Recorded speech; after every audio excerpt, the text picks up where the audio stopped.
My time. Good afternoon, everyone. Welcome to the Ipsos event on net zero living in partnership with our colleagues at the Centre for Climate Change and Social Transformation.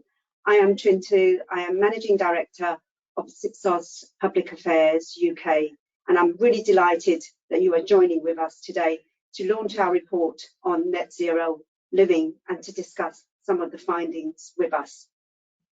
Today's event is really quite timely in light of the Climate Change Committee's report yesterday, and it's clear warning to the UK that we are at risk of missing our climate goals. The report put forward over 300 recommendations, including actions to engage with the public. And we know from all the work that we've been doing over the past couple of years that public concerns about climate change has risen in recent years, but this has not always been accompanied by a corresponding shift in behaviour towards sustainable lifestyles.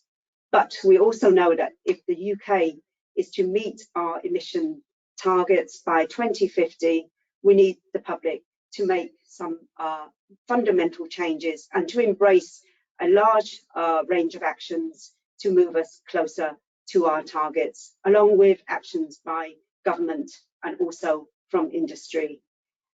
Now, we also know that there's been lots and lots of studies looking at specific actions to support public behaviours with regards to climate change, but there's been a lack of research looking at, in depth, a range of public engagement actions across net zero policies to achieve the transformation that we require. And this is what our reports seek to address. So today we will be taking you through a detailed examinations of public attitudes to 8 net zero policies and what this means for government as well as for businesses who are looking to offer more environmentally sustainable products and services. The findings from our report will really resonate at a time when we are facing the cost of living crisis and people are becoming more sensitive to the types of actions that they need to take.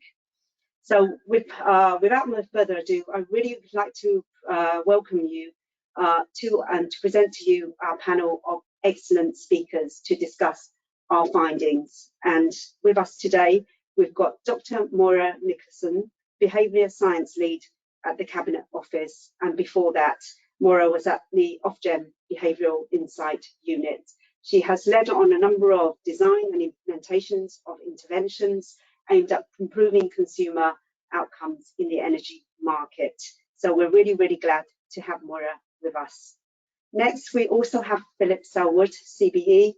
Until recently, Philip was Chief Executive of the Energy Saving Trust for 17 years. He is now Chair of Zemo Partnership, and he is also advisors on a number of committees, too many for me to name today. We also got Alex Sobel, MP for Leeds and North West and Shadow Minister for the Environment, Food and Rural Affairs. Alex is running a tiny bit late, but should be with us shortly. Alex is also Chair of the Net Zero All-Party Parliamentary Committee group, so we're really glad to have Alex here to tell us his perspective on how we are performing. And also, last but not least, we've got the authors of our report, Professor Lorraine Whitnash, Director of CAST. Lorraine is an environmental psychologist specialising in perception and behaviour in relations to climate change, energy and transport. And we're really glad to have you with us. And of course, we've got our own Rachel Brisley. Rachel is head of our Energy and Environment Policy and Research Practice at Ipsos, and she leads on many of our studies with government, both international and national. And I will now hand over to Rachel and Lorraine to take us through the findings from our report. So over to you. Thank you very much, Trin. So, sorry, the screen's just disappeared for me for a sec.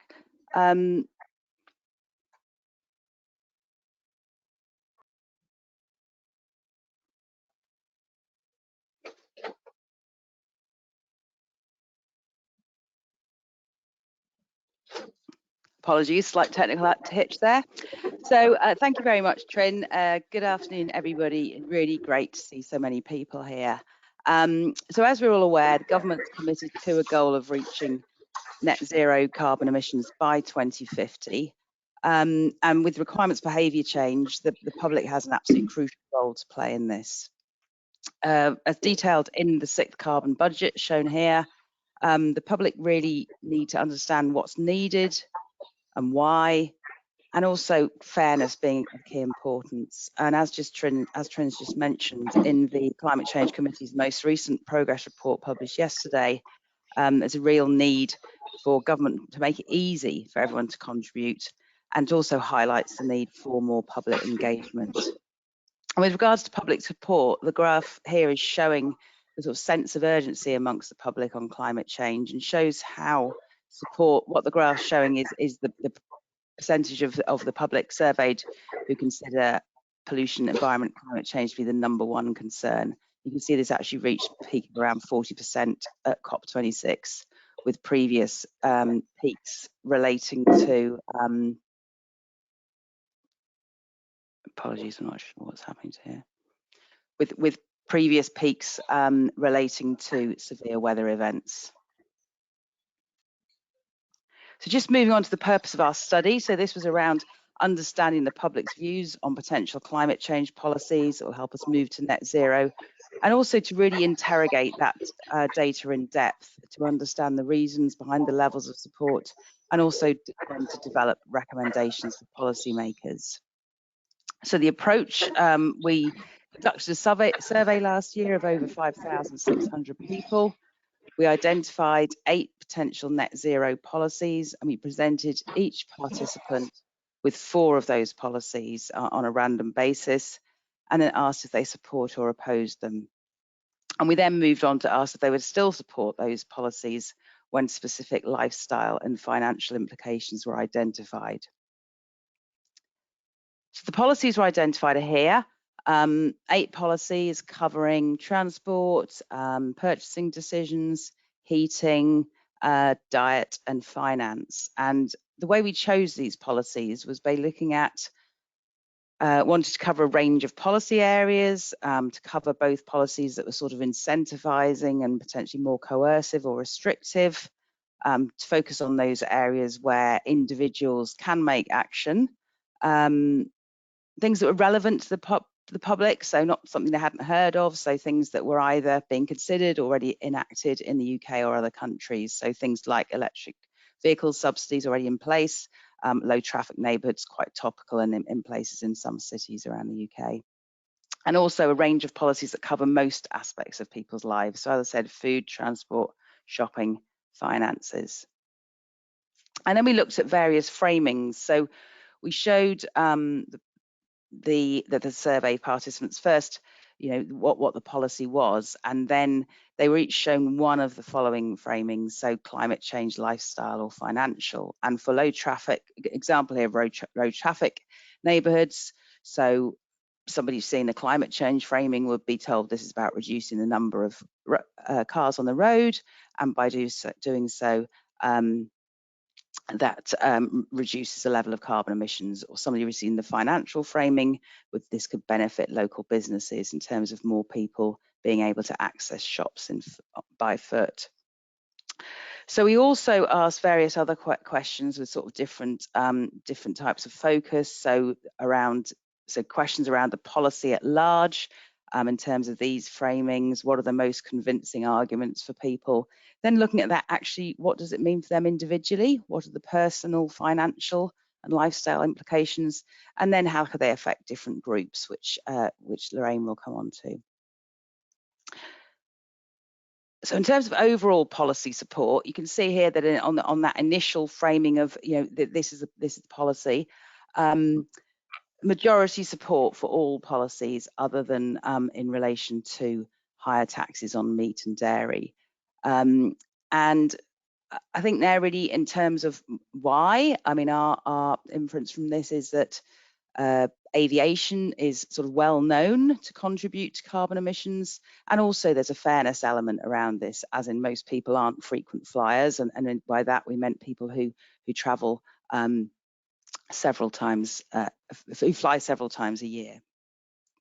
I've just realised in terms of most of these policies are completely self-explanatory, but just to give a bit more information on two of them, supporting changing product pricing was basically about making more environmentally damaging goods more expensive, and the one around increasing vegan, vegetarian options was for this to be in sort of public places, so libraries, schools, etc., that there would be more vegan, vegetarian choice, just to make those clear.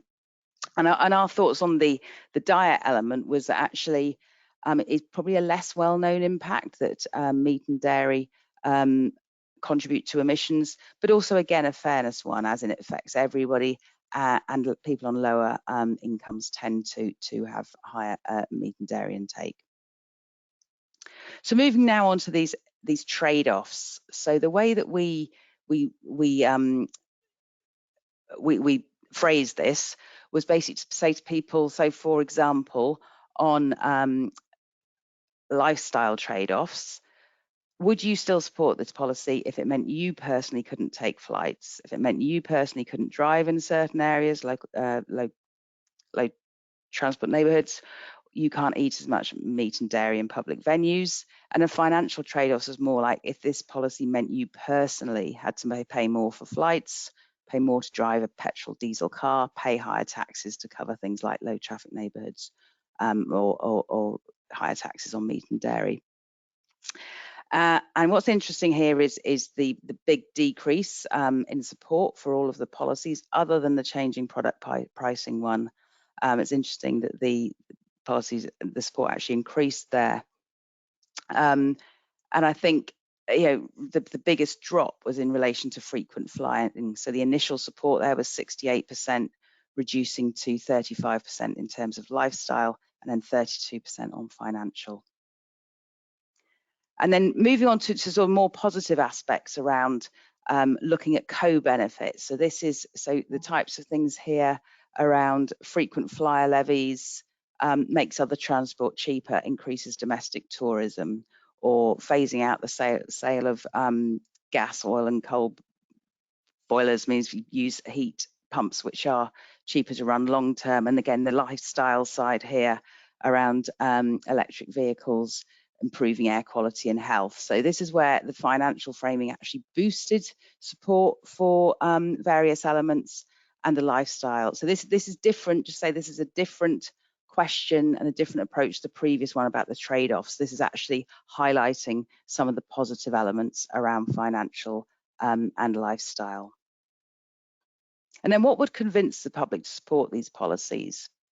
So across here, we've got creating low traffic neighbourhoods, a lot of support for making areas safer, less for benefit in local businesses, electric vehicles supporting air quality and health, less convinced that it will reduce bills, frequent flyers essential to address climate change, less so for creating jobs, and phasing out boilers, creating jobs in the renewable heat sector, and reducing householders' energy bills.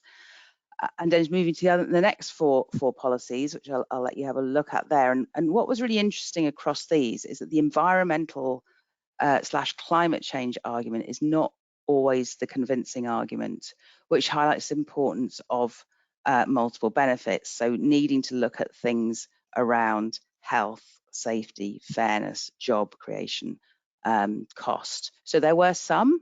So as I said on the frequent flyers, that was recognised in terms of carbon emissions, but others was more related to those wider co-benefits. And so the importance of actually saying it improves the climate, but it also improves your health, it also improves air quality, also has an economic advantage. So I'm now going to pass over to Lorraine, who will talk through the rest of the findings. Thanks very much, Rachel. So one of the things that we were really interested in this report was the perception of fairness, because we know that fairness is one of the most important things that drives support for policies amongst the public. So Rachel, if you can just click forwards, because I don't have control, it seems. You should have control now. I've been told to stop moving my mouse because that makes me keep control. Thanks. So while there were differences across the policies in terms of which sorts of groups were seen to be more likely to be winners versus losers from these sorts of policies, there were some patterns that emerged. So there were certain groups that were more consistently seen to be winners and others that were seen to be losers. So on the winners side, we see that those groups who were more likely to be seen as positively affected by these policies were high income groups, white people and young people. Whereas amongst the people that were more likely to be negatively affected, that was seen to be more likely amongst lower income groups, people from ethnic minority groups and older people. And so I think one of the things that this suggests is that there is a perception that maybe net zero policies might exacerbate existing inequalities. And yet we also know, what we also found was that across all of these policies, actually, there is a general perception that they're not seen to be very fair. So these percentages that you see now represent the proportion of the sample who said that they were confident that these policies would give a fair outcome to those affected. And you can see that they're all relatively low levels. So the highest that we get is that 38% for increasing vegan and vegetarian options within public sector provisioning. And the lowest, 29%, is for higher taxes on meat and dairy. And so we still don't get anywhere near 50%. So the majority of people tend to see that these policies are not actually very fair. There are differences between groups. So we do see that some people perceive them as being more fair than others. So younger people, men, people with left of centre political orientation, do tend to see the policies as being a little bit more fair than other people, but these differences are not very large. Where we do see slightly larger differences are between people who are more versus less worried about climate change. So that seems to make a bit more of a difference. And this figure that you see here illustrates that.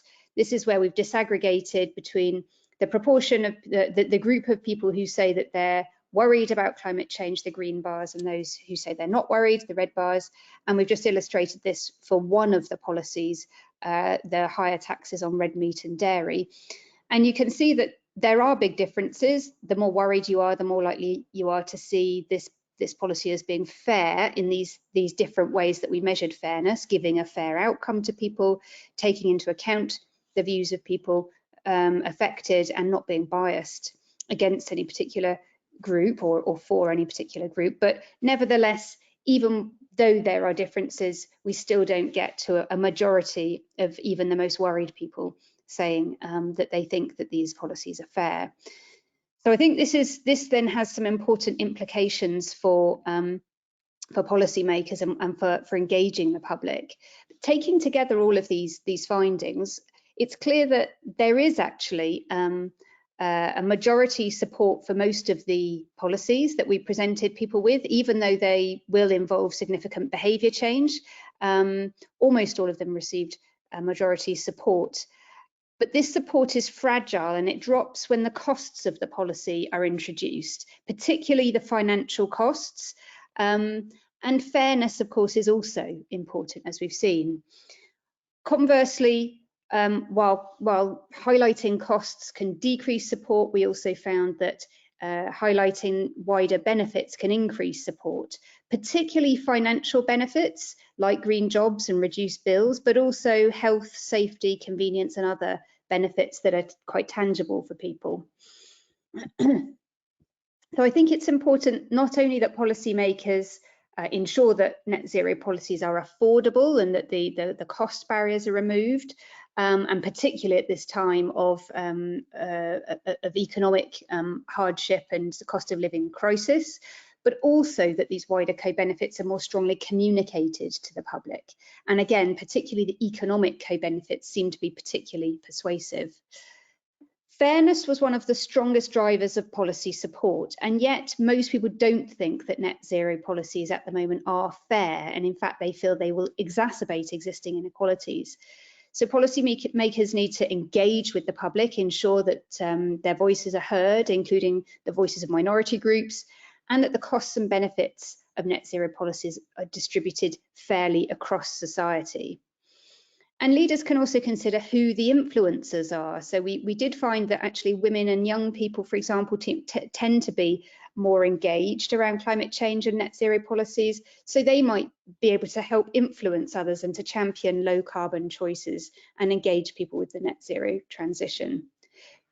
We also know from the wider evidence base that engagement with the public in decision making, bringing them into policy decisions and to decision making more widely through deliberative processes, for example, is important to give people a stronger sense of ownership and of fairness, which, as we've seen, is important to build. But people also need to be engaged in the delivery of action. Now, what we've asked about in this study is support for policies, and yet we know there is often a gap between what people say and what they actually do. And the reason for that is that there are often barriers to behaviour change, frictions, things that make climate action maybe more costly or more inconvenient. And we need to remove those barriers and those frictions in order to turn this very widespread climate concern into action. So economic measures are definitely going to be critical to ensure that green choices are available to everybody and not just the wealthiest. And of course, we need to make measures also more convenient, easier, and ideally the default in order to shift people's behaviour. I think above all, our report shows the need for more public engagement with the net zero transition, highlighting the need for people to change, the sorts of behavioural changes that will be needed, the costs and definitely the wider benefits of those changes, and crucially ensuring that there is a fair outcome for all. And this is something very much mentioned as well in yesterday's Committee on Climate Change report. And we know that when we look at past societal transformations and cultural shifts, having a strong vocal public support is absolutely essential for achieving societal transformation. So we can't achieve a net zero transformation without that public backing. Thank you.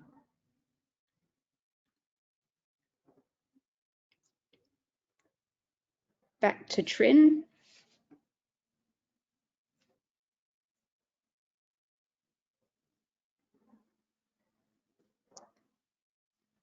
Trin, I think you might be on mute. Can you hear me now? Brilliant, lovely, thank you. Thanks very much, Lorraine and Rachel. That was a lot of food for thought. So now we're going to hear from our panel. Alex hopefully is now able to join us, and Moira and Philip. So can I ask Moira, can I ask you to turn your camera on along with Philip and Alex and give us your reflection? Hi Alex, lovely to have you. If I could start with you, Moira.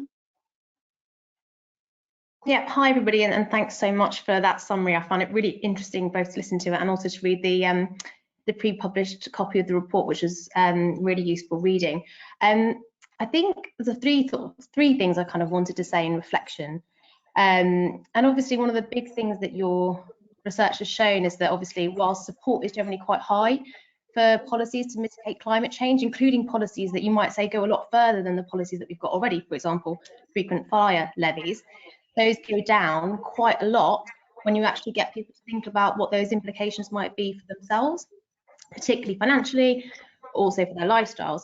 And the obvious thing to do there is to actually try and reduce those costs, right? So you can, implement more subsidies, invest more in innovation, you can try to remove regulatory barriers to innovation, you can also try to reduce the lifestyle impact, so you can help to make sure non-meat-based protein is really tasty and nice to eat. But obviously some of those barriers are still going to remain when it comes to lifestyle. Like, it doesn't matter how much you tell someone it's great to holiday in the UK, probably not going to be as appealing as a beach in Spain. And also cost obviously depends on how quickly those costs can come down in response to policy measures implemented, and also how far policy goes. So what do you do with the current cost and the current lifestyle implications? How do you deal with that? Now, obviously, what the report sort of suggests is that you can't just keep promoting policies that maybe have high lifestyle and high financial costs to people, because it will fall on deaf ears to the majority of the public who might see that they can't actually take those actions because they're too costly. But you also can't just promote the policies that to people who can take them. So, you know, maybe the wealthier people or people who won't have as big a lifestyle impact from taking them on. And I think that's where, getting to my second point, you kind of have to think about what can communications do. And that's something that I've done a lot in the Cabinet Office, working with the COP26 team. And that's on how we can provide a more tailored communication approach. So where you, for example, look at how you can provide a menu of options to the public, varying from sort of low cost to maybe higher cost, and then you tailor that to the group based on the barriers that, Lorraine, you mentioned. So, for example, you might promote recycling to the majority of the public because it's not very time consuming, doesn't cost you any money. You might then promote cycling to work to people who live in areas that have good cycling infrastructure, so where their barriers are lower, and you promote adoption of heat pumps and low carbon heating to people who can afford to do that at the moment, and also who have homes that are suitable for that installation. At the same time, of course, as embedding that within a wider communication strategy that talks about what the overall strategy is for getting to net zero. Obviously, government has produced a strategy, but communicating that in an accessible way to the public so people can see where they fit in the bigger picture. So they can see, right, I'm at the bottom of the pyramid here, you know, doing the recycling, doing maybe mending clothes, and that at some point I will be asked to do the bigger actions that will be important for having the bigger cuts in emissions. And I think that's something that's really going to be important to come out if we're going to engage everybody and for it to be seen as inclusive.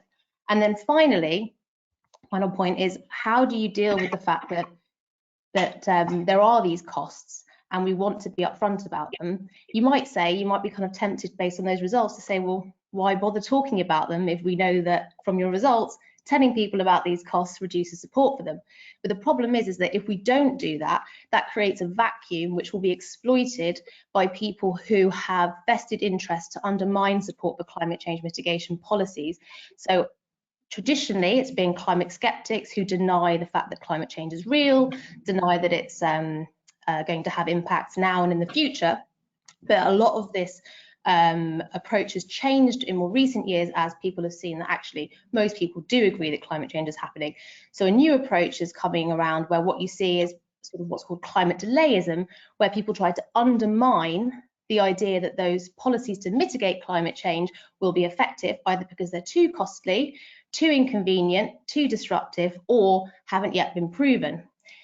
What do we do about that? Well, we can't myth bust it, right? Because there's too much disinformation out there. So trying to bust each myth one by one would be like sort of cutting off the heads of the Hydra. You'd be doing it all day long.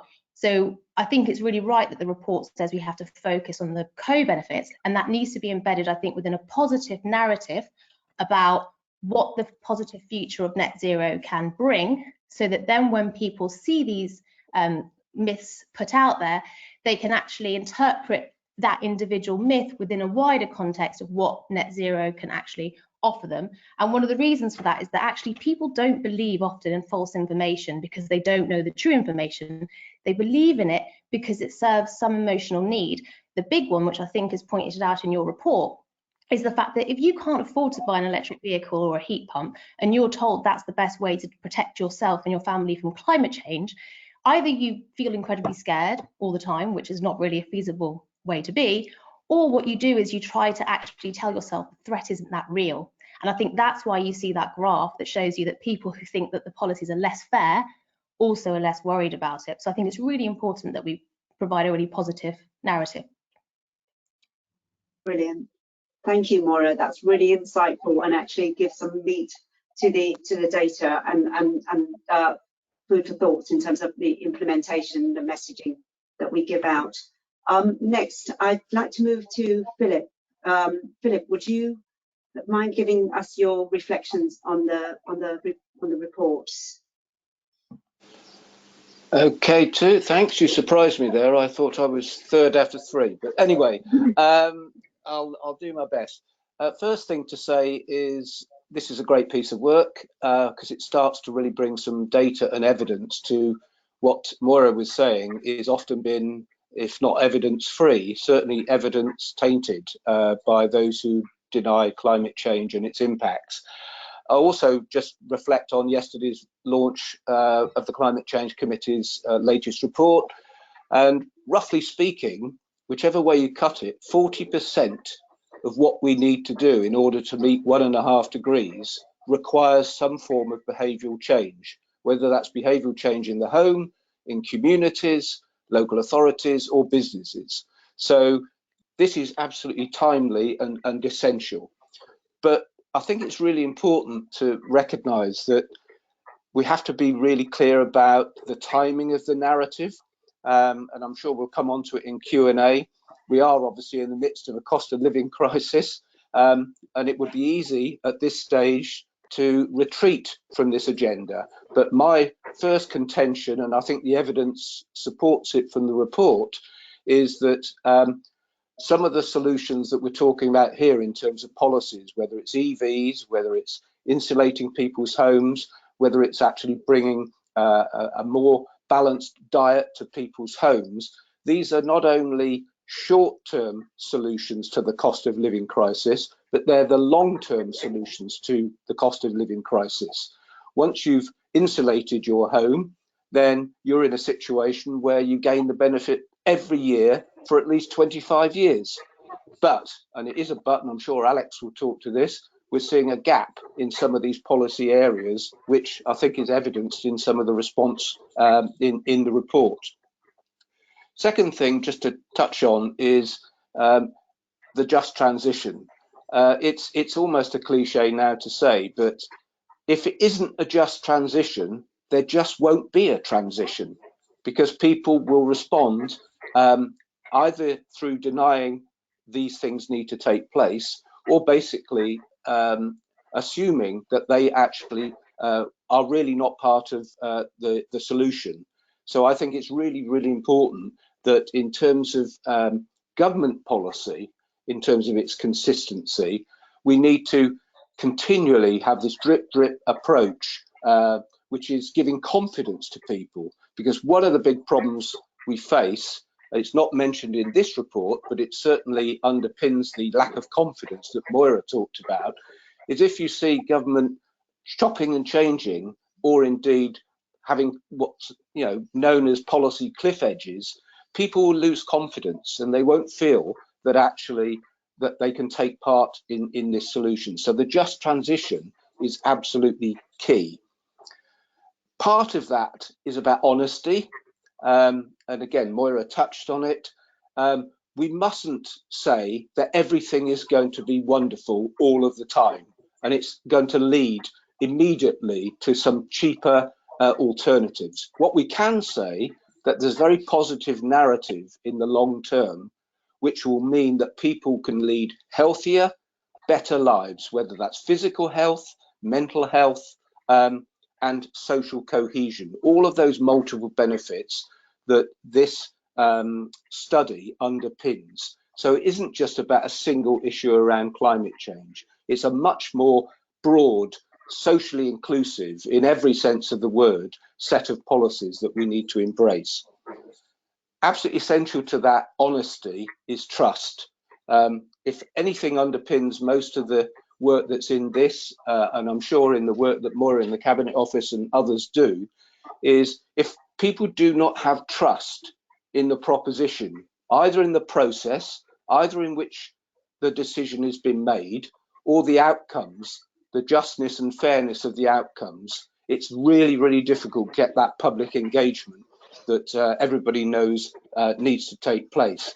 And if we can't overcome that trust gap, that's a real challenge and a barrier. And I think I wouldn't be speaking in any sense out of turn to say that at the moment, trust in politics particularly, or trust in the democratic process, is suffering, not just here in the UK, but elsewhere. So I think it's really important that we use studies like this to evidence that these can be trusted to deliver both the short-term solutions and the long-term solutions that we're looking for. And just finally, some of the trade-offs, again, and I think Moira talked very eloquently about this, some of the trade-offs that we're all looking for, they're not about good and bad. Actually, they're not just simply trade-offs. There are winners and there are winners and losers. And I think it's really, really important to say that some of those trade-offs lead to positive benefits, walking and cycling for health, the development of more sustainable pension products, for instance. All of that in the report seems to indicate that actually, if you emphasize that positive message, this isn't about a future where people are going to be unfairly penalized. This is a future where we can look to a more socially inclusive set of policies, but it's fundamentally underpinned by trust. And that's, I think, the big message from this report. Thanks very much. Brilliant. Thank you very much, Philip. And I think that's a really lovely segue into us hearing from Alex and your thoughts on the research findings based on your position in the as a Shadow Chancellor and also as a Chair of the committee. Yes, thank you. It's a really interesting report, and many of the things just sort of illustrate what we already thought, but also give some new both evidence and thought to public attitudes, which maybe some of us in the political arena weren't fully aware of. Speaking third, there's always the danger of just going to repeat what other people have said. I do agree with what Moira and Philip have said. I'll try and add some value to that. I think that one of the issues, and actually I think it was illustrated by the groups that thought they had the least, it was the least beneficial to them was the change, the transition, is this barrier of upfront costs. So if you don't have savings, assets, capital, or are willing to take on debt, the sort of transitionary sort of technologies aren't open to you. You can't buy an EV, you can't change your home heating system, etc. You can't move to sort of plant-based or sort of free roaming meat diet.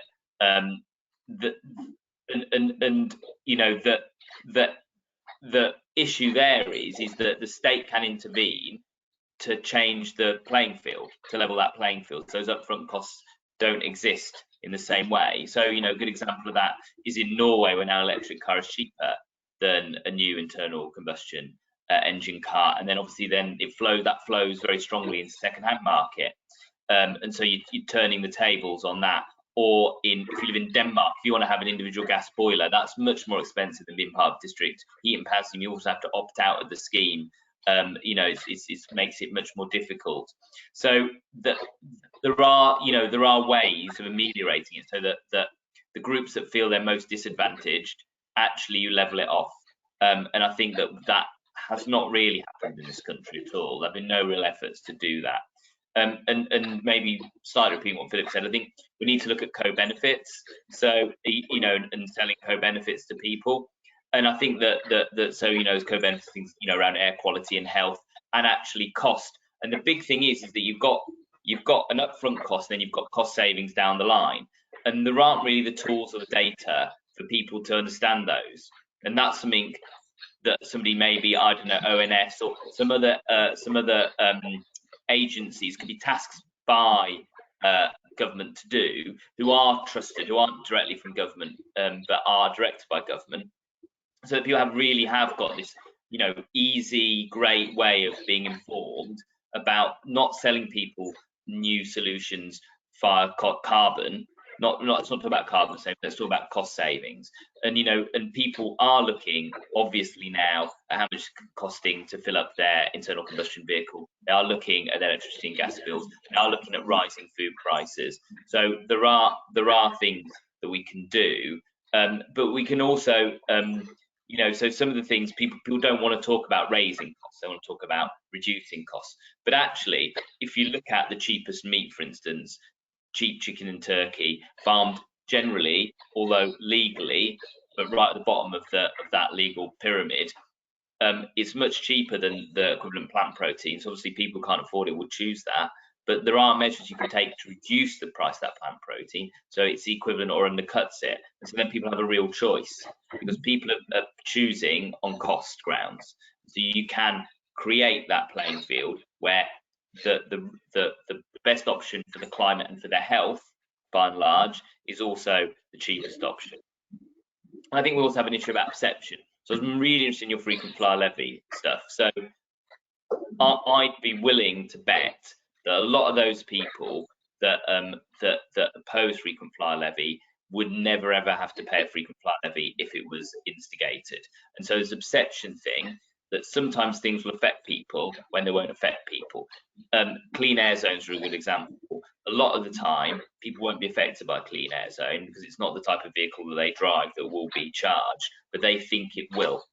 And and part of that, I have to say, is a London issue, because they think that clean air zone is the same as congestion charge zone in London, and they think every vehicle which is a traditional internal combustion engine vehicle will be charged, and that is generally not the case with clean air zones. So there are huge perception comms issues, and so we need to get a lot better at communicating with people. We need to spend a lot more money communicating with people. We need both, there is a lot of money at the moment being put into by the private sector to make electric vehicles sexy. I see a lot of those adverts on the TV. There is a little bit of selling the benefits of electric vehicles, but not a lot. We need both the private sector and the public sector and the NGO sector to be working a little bit more in a aligned way to sell the benefits of the low carbon solutions or zero carbon solutions as opposed to the high carbon solutions. And that those comms are really important. I think data and comms is like half the battle here. We do need the government policies, absolutely. I actually, with Lord Deben and Ed Miliband and Theresa May, launched yesterday the progress on the CCC, and it is absolutely damning. And there are so many areas of government policy that need fixing.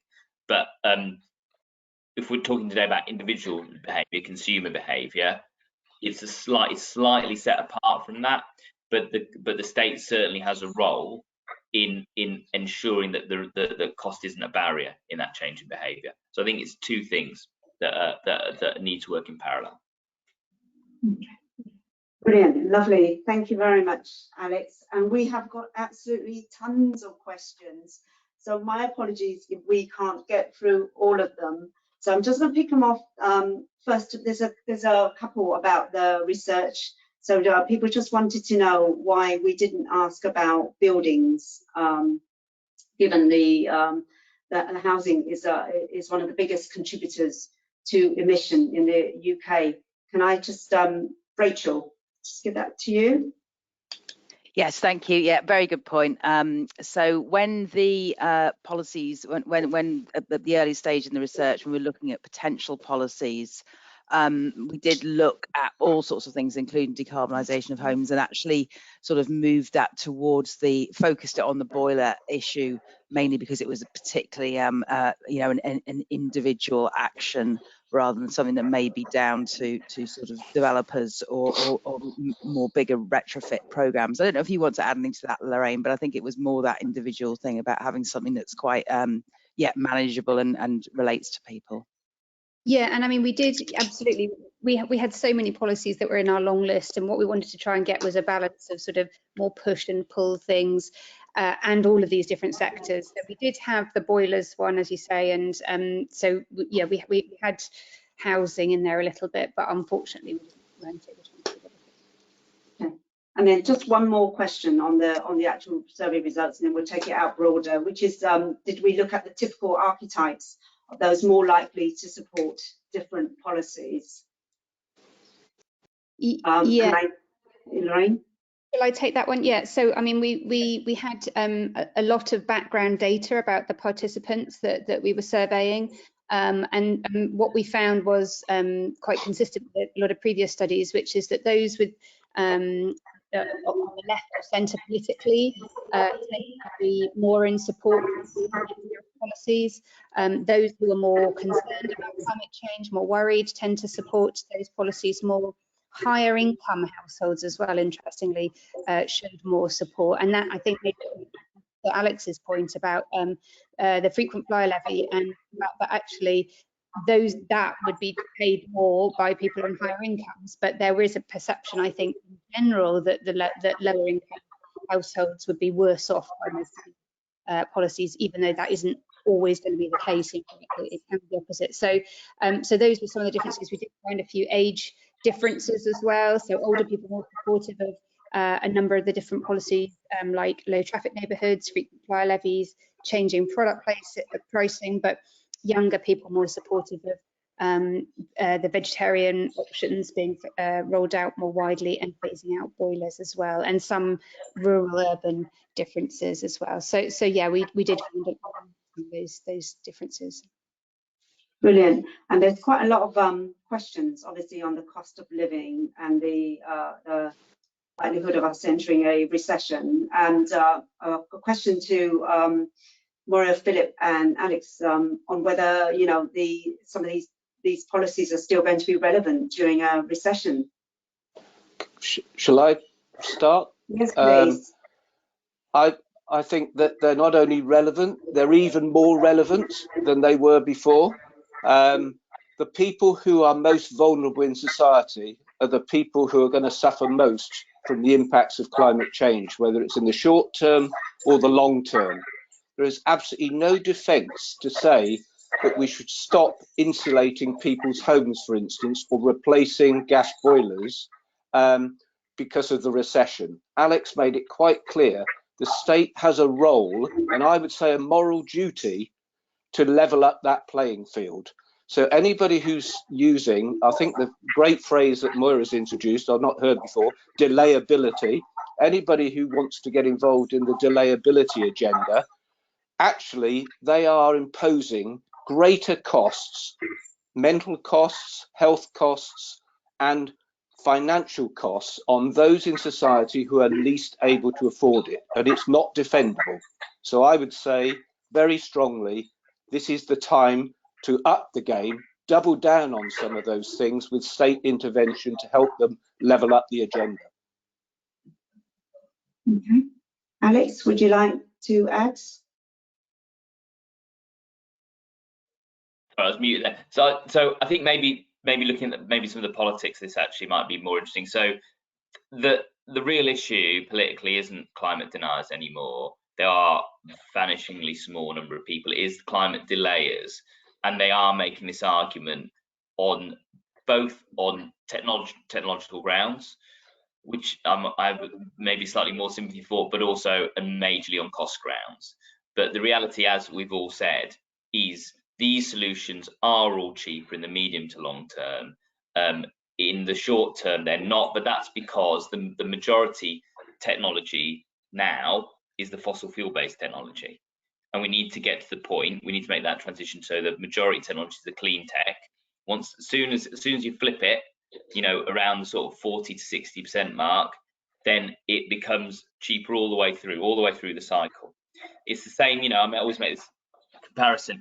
If you were making carts and carriages in 1880, and if you're still doing the same in 1920, you would have no business anymore. And that's where we are now. So it's also, so there is one, there's the role of government, but two, there's the role of industry. It needs to make the transition because it won't have business anymore in 20, 30, 40 years if it doesn't make the transition now. And actually, I'm seeing much more willingness in industry than anywhere else. But there are those who don't want to change their business models, and they are, I have to say, indirectly, I'm not going to, have a direct go at my colleagues. I'm not saying nobody's taking money directly, but indirectly funding those people pushing that climate delay agenda because they're trying to hold their business for longer, squeeze the profits for longer, and it's a short-term cost, very heavy long-term price. Thank you. Actually, there's so many questions. Can I ask you a different one, Moira, just to make sure that we get through as many as we can? So that we have one about the pessimism that's going around in the about our future and fear that's paralysing people into action. And how can we reassure our younger generations and foster more optimism and more actions from them? Yeah, I mean, it's a really good question. I mean, what you find is that when you test this in studies is that fear is not a good motivator unless it's accompanied by an action that can be taken to reduce the threat that you're being told about. So we learned this in COVID. So you tell somebody that there's this illness out there, it is incredibly life-threatening to certain groups of people and also potentially could harm you depending on what your underlying conditions are. And people who were given behaviours that they could easily adopt, so wearing a face covering, working from home if they could, would adopt those behaviours and generally perceive the threat to be real and adopt the behaviours. Of course, you also saw, and it was another big equality issue, people, for example, who couldn't work from home, right? They worked in frontline services where they had to go in to work, and those people couldn't adopt those behaviours. And one of the ways that people try to control that fear is to try to downplay the threat, because how else do you cope with the day-to-day reality of putting yourself in the way of that problem? So what we have to do is learn from that experience, in addition to kind of reducing the barriers, right, in the way that Alex just talked about, is that we have to actually show people why the things that we're asking people to do are going to work, that they will work, and that there's a very good plan in place. In other words, that decarbonising our heating system is going to contribute towards our goals, why and how, that behaviours like recycling, which are often downplayed, and I think is really unfortunate, because some people, that might be the main behaviour that they can take part in. It's really important that we let people know that when they recycle, that is making an impact. Thank you for doing that, and rewarding them for doing that, so that then they feel like they are playing a part, and that this is not something that is an elitist pursuit that only people with money can do. So I think when it comes to downplaying fear, what we have to be able to let people know is that there is a plan. Government has a plan. This is how we're going to enact it, and this is how we are going to help you to take on these actions. So I think those are the components really of making sure people aren't paralysed with fear. Okay, brilliant, thank you. And another question linked to that, I suppose, is there a problem amongst policymakers not being representative of the population that they represent, assuming most people would holiday overseas, when in fact half the public do not fly in any one year? Can I ask that of Alex? The thing is that we're talking about something that's theoretical. So there isn't a legislative proposal. There's not even a private member's bill. There isn't a shape to it. People can't go on a calculator and calculate what it would cost them, for the proposal. So it's very much theoretical. And I remember the run to the London congestion charge.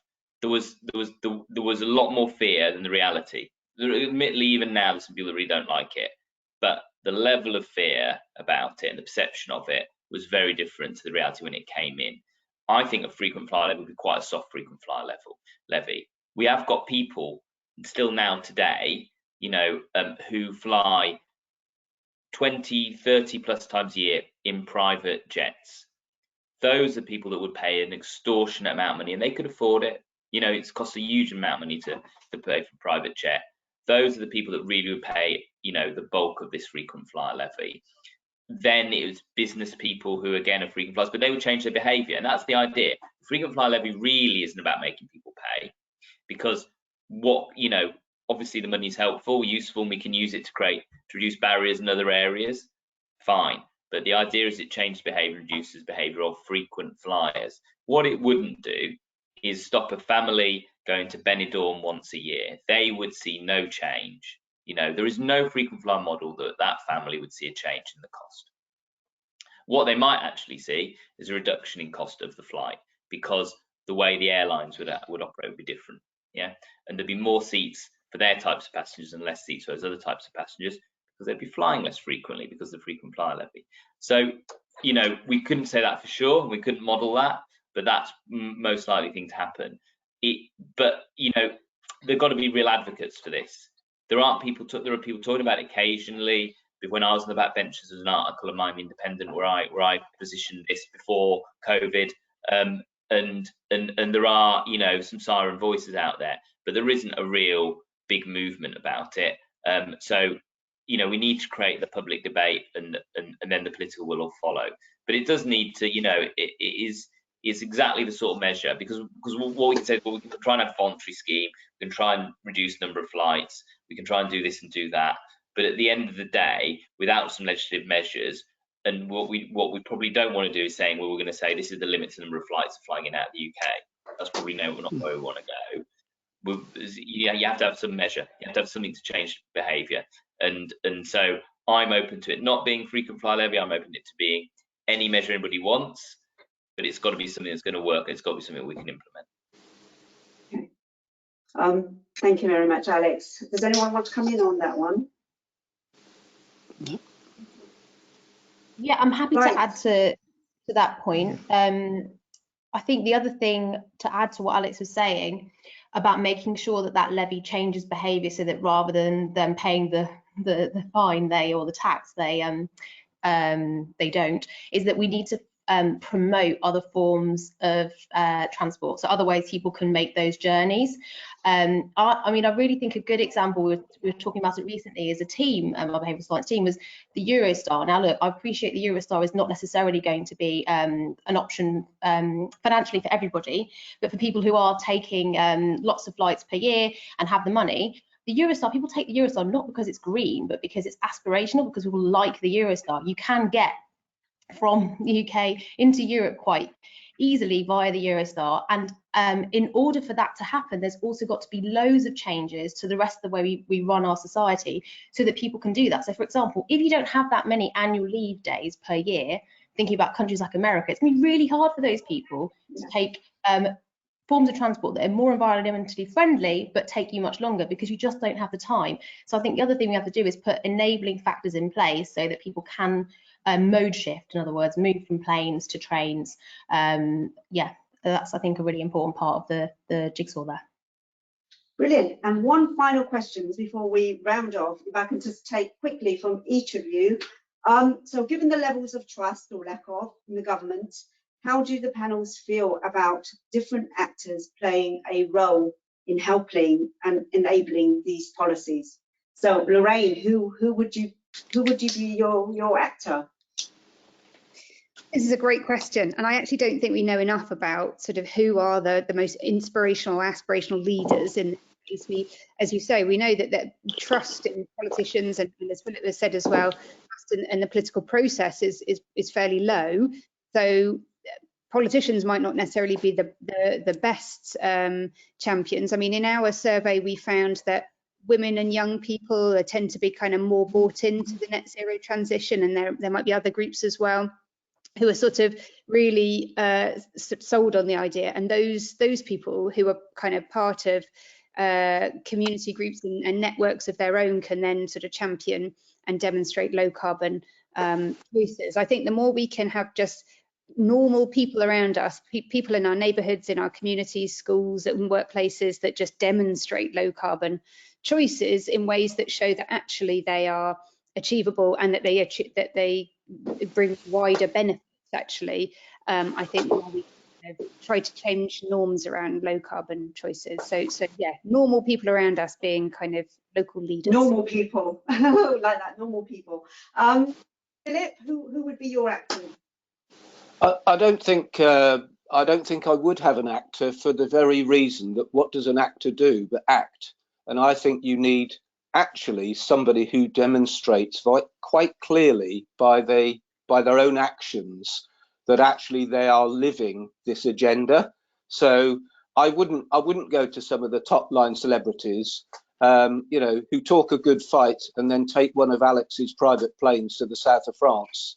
I wouldn't actually be going down the politician or the celebrity route. I think there are some great community champions out there who really demonstrate, whether they're in low income groups or higher income groups. I don't think it's necessarily about money. It's about people who are showing by what they do that they are living this agenda. And I don't think, frankly, an actor, not that I can think of, that would demonstrate that would be appropriate for everybody in society. Let's put it that way. Lovely, thank you. I am conscious of time, and we are 1 minute over.